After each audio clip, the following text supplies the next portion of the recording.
پہاڑوں کے بیچ میں ایک سندرپور نام گاؤں بسا ہوا تھا۔ اس گاؤں میں ایک شام نام کا لڑکا رہتا تھا۔ اس کے گھر میں کوئی نہیں تھا، کیونکہ کچھ سال پہلے اس کے ماں باپ ایک ٹرین حادثے میں مارے گئے تھے۔ شام کے گاؤں میں ہی اس کے ماما کا ایک گھر تھا۔ ماما شام کو اپنے گھر میں رکھنا چاہتا تھا، لیکن شام کی مامی اسے اپنے گھر میں رکھنے کے لیے تیار نہیں تھی۔ ایک دن جب شام اپنے ماما سے ملنے جاتا ہے تو اس کے ماما گھر پر موجود نہیں ہوتے۔ شام اپنی مامی سے پوچھتا ہے کہ میرے ماما جی کہاں گئے، لیکن شام کی مامی اس سے بات کرنے کو تیار نہیں تھی اور وہ سیدھے شام کو کہہ دیتی ہے، اس گھر سے نکل جاؤ۔ شام اداس ہو کر جانے ہی والا تھا کہ ادھر سے اس کے ماما آتے ہیں۔ شام اپنے ماما کو دیکھ کر بہت ہی خوش ہوتا ہے۔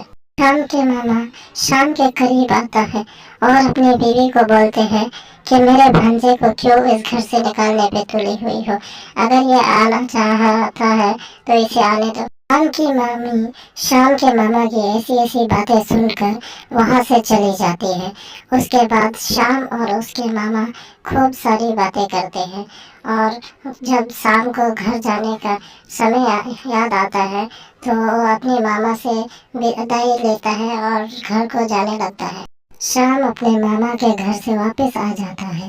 کچھ دن ایسے ہی بیتتے ہیں، لیکن اچانک کچھ دنوں بعد شام کے پاس آتی ہے اور شام اس کی مامی کو دیکھ کر پوچھتا ہوا، کیا ہوا مامی جی، آپ کیوں ایسے اداس ہو کر یہاں آئی ہیں؟ تب شام کی مامی اسے بتاتی ہے کہ صبح کو تمہارے ماما جنگل کچھ لکڑیوں کا بندوبست کرنے کے لیے گئے تھے، لیکن شام ہونے کو آئی ہے، لیکن ابھی بھی تمہارے ماما گھر واپس نہیں آئے ہیں۔